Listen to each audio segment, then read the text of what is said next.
इस्तिस्ना उसका 11वां बाब और उसकी पहली आयत से 15वीं आयत तक। सो तू खुदावंद अपने खुदा से मोहब्बत रखना और उसकी शरअ और आइन और अहकाम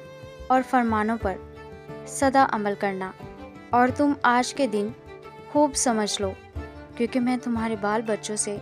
कलाम नहीं कर रहा हूँ, जिनको तो ना मालूम है और ना उन्होंने देखा कि खुदावंद तुम्हारे खुदा की तंबी और उसकी अज़मत और ज़ोरावर हाथ और बुलंद बाजू से क्या क्या हुआ, और मिस्र के बीच मिस्र के बादशाह फ़िरौन और उसके मुल्क के लोगों को कैसे कैसे निशान और कैसे करामात दिखाईं।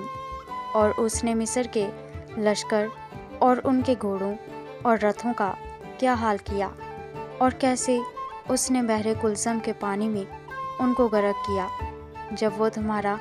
पीछा कर रहे थे, और खुदावंद ने उनको कैसा हलाक किया।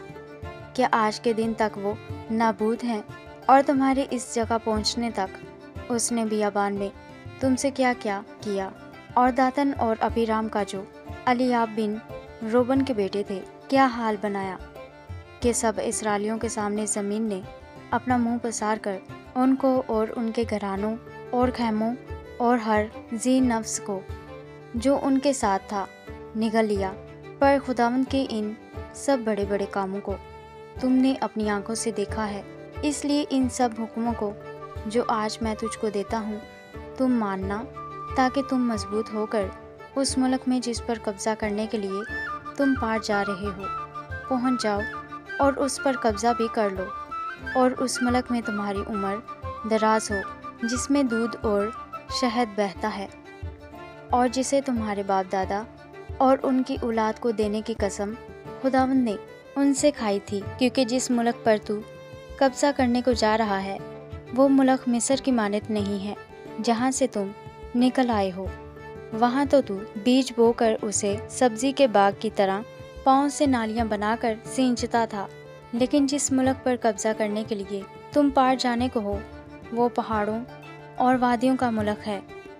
और बारिश के पानी से सैराब हुआ करता है। उस मुल्क पर खुदावंद तेरे खुदा की तो वजह रहती है,